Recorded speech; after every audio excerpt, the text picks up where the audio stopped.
নমস্কার বন্ধুরা, আমাদের টু সিস্টার্স ডিভোশনাল চ্যানেলের পক্ষ থেকে আপনাদের সবাইকে আন্তরিক শ্রদ্ধা। আশা করি সবাই ভালো আছেন, সবাই ভালো থাকুন, সুস্থ থাকুন, আনন্দে থাকুন। শ্রীহরি শ্রীচরণে এই প্রার্থনাই করি। আমি শ্রীমদ্ ভাগবত থেকে আপনাদের পাঠ করে শোনাচ্ছি। আমি দশম স্কন্ধ থেকে আপনাদের পাঠ করে শোনাচ্ছি বিভিন্ন ছোট ছোট পর্বে। আমার আগের ভিডিওগুলো যদি আপনারা দেখেন তাহলে ধারাবাহিকতাটা আপনারা বুঝতে পারবেন। আজ নলকুবর ও মণিগ্রীবের যে অভিশাপ মুক্তির অপরূপ যে কাহিনী, সে কাহিনী আমরা আজকে পড়ব। মা যশোদা গৃহকার্যে রত হলেন, তখন স্বয়ং ভগবান কৃষ্ণ অর্জুন বৃক্ষরূপে অবস্থিত কুবের নন্দন যক্ষদ্বয়ের দিকে কৃপা দৃষ্টি নিক্ষেপ করলেন। নলকুবর ও মণিগ্রীব নামে বিখ্যাত পুরাকালে ধনমদ বশত নারদ সাবে বৃক্ষত্ব প্রাপ্ত হয়েছিল। পরীক্ষিত জিজ্ঞেস করলেন, ভগবান, নলকুবর ও মণিগ্রীব এমন কি বিগর্হিত কার্য করেছিল যে তাতে দেবর্ষি নারদ ক্রুদ্ধ হয়ে তাদিগকে শাপ প্রদান করেছিলেন? তা কৃপাপূর্বক বলুন। শ্রী সুখদেব বললেন, ইহারা রুদ্রের অনুচর হয়ে অতি গর্বিত ও ধনমদে মত্ত হয়ে উঠেছিল। একদিন মদিরাপানে মত্ত হয়ে অপ্সরাগণ কর্তৃক পরিবৃত হয়ে কৈলাস পর্বতবাহী মন্দাকিনীর জলমধ্যে প্রবিষ্ট হয়ে জল ক্রিয়া করতে আরম্ভ করল।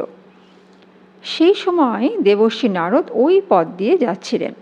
অপ্সরাগণ তাকে দেখে অত্যন্ত লজ্জিত হয়ে ভীতপূর্বক নিজ নিজ বস্ত্র পরিধান করল, কিন্তু নলকুবর ও মণিগ্রীব ভ্রুক্ষেপ করল না। দেবর্ষি নারদ ভাবলেন, ইহারা ধনগর্বে মত্ত হয়ে বুদ্ধিভ্রষ্ট হয়েছে। ধনমদে মত্ত হয়ে নশ্বর দেহকেই অজর অমর বস্তু বলে বোধ করে। এই সকল ব্যক্তিগণ ইন্দ্রিয় সুখ লোলুপ হয়ে নির্দয় হয়ে আত্মসুখার্থে জীব হিংসা করে থাকে। অতএব দারিদ্রতাই ধনমদান্ধ দুরাত্মা ব্যক্তিগণের অন্ধতা নিবারক মহা ঔষধ। দরিদ্রগণই নিজের দৃষ্টান্তে অপরকে দেখতে পারে। যার শরীরে কখনো কণ্টকবিদ্ধ হয়েছে, সেই অপরের কণ্টকবিদ্ধ হওয়ার যাতনা সহজে অনুমান করতে পারে, নচেত নয়। ধনগর্বিত পরম বহির্মুখ মদিরাপানে উন্মত্ত প্রায় এবং অসংযতেন্দ্রিয় এই নলকুবর ও মণিগ্রীবের ধনাদিজনিত গর্ব দূর করব, এই বলে দেবর্ষি নারদ ইহাদের অভিশাপ দিলেন, বৃক্ষত্ব প্রাপ্ত হোক। তবে ইহারা বৃক্ষত্ব প্রাপ্ত হলেও আমার অনুগ্রহে এই জন্মের সমস্ত বৃত্তান্ত সর্বদাই স্মরণ থাকবে।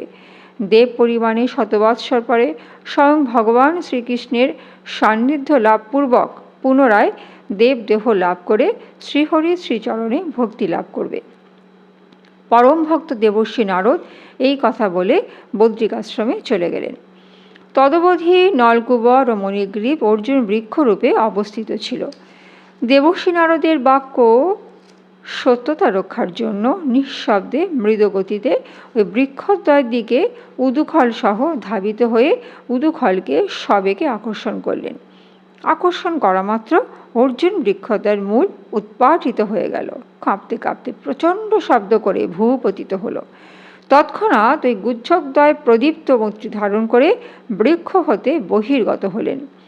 তারা ভক্তিতে আপ্লুত হয়ে শ্রীকৃষ্ণের চরণে প্রণতি এবং শরণাগতি মাহাত্ম্যে স্তব করলেন এবং বললেন, হে ভগবান, আপনি সর্বজগতের আদি, প্রকৃতির ব্রহ্মাণ্ডের সর্বজীবের অন্তর্যামী পুরুষ।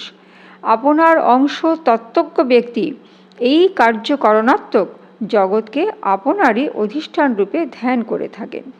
আপনি সর্বজীবের দেহ, প্রাণ, আত্মা ও ইন্দ্রিয়। আপনি কালস্বরূপ, জগতের সৃষ্টিকর্তা, সর্বনিয়ন্তা।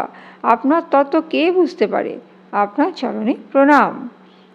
ভগবান, আমাদের বাক্য যেন আপনার নাম গুণ কথনে, শ্রবণেন্দ্রিয় যেন আপনার কথায়, হস্ত যেন আপনার কর্মে, মন যেন আপনার পদযুগলের স্মরণে মত্ত থাকে, মস্তক যেন আপনার নিবাস স্বরূপ জগতের নিকট সর্বদা নত থাকে এবং দৃষ্টি যেন আপনারই মূর্তিস্বরূপ সাধুগণের দর্শনে নিযুক্ত থাকে। শ্রী সুখদেব বললেন, হে রাজন, নলকুবর ও মণিগ্রীব এই রূপ স্তুতি করলে ভগবান শ্রীকৃষ্ণ উদুকলবদ্ধ অবস্থায় হাসতে হাসতে বললেন, তোমরা দেবর্ষি নারদের কৃপায় ঐশ্বর্য ভ্রষ্ট হয়েছিলে, এক্ষণে তোমরা আমার চিন্তা করতে করতে স্বগৃহে গমন করো। নারদের কৃপায় আমাতে ভক্তি লাভ করেছ, আমার প্রতি তোমাদের ভক্তি স্থির থাকবে। যারা সাধু, যারা আত্মজ্ঞানী, মান অপমানের সমজ্ঞান বিশিষ্ট, আমাগত চিত্ত, তাদের দর্শনে জীবের সকল বন্ধন দূর হয়। যেমন সূর্য উদয়ে চক্ষুর আধার ছুটে যায়। তারা শ্রী ভগবানকে পুনঃ পুনঃ প্রদক্ষিণ ও প্রণাম করে উত্তর দিকে প্রস্থান করলেন। নন্দাদি গোপগণ কিছু বুঝতে না পেরে ইহাকে দৈত্যাদির আকস্মিক উৎপাত মনে করে বালকের বন্ধন মোচন করে দিলেন। কৃষ্ণের সহচরগণ বলতে লাগলো, কৃষ্ণই এই বৃক্ষ উৎপাটন করেছে, ইহা আমরা স্বচক্ষে দেখেছি, এবং দুইজন দিব্য পুরুষ বৃক্ষ হতে বের হয়ে চলে গেলেন, তাও আমরা দেখেছি। কিন্তু যশোধা ও নন্দাদি কেউই বিশ্বাস করলেন না। কৃষ্ণ এইভাবে বাল্যলীলা ও বাল্যক্রিয়া করে ব্রজবাসীগণকে পরমানন্দ সাগরে নিমগ্ন রেখেছিলেন।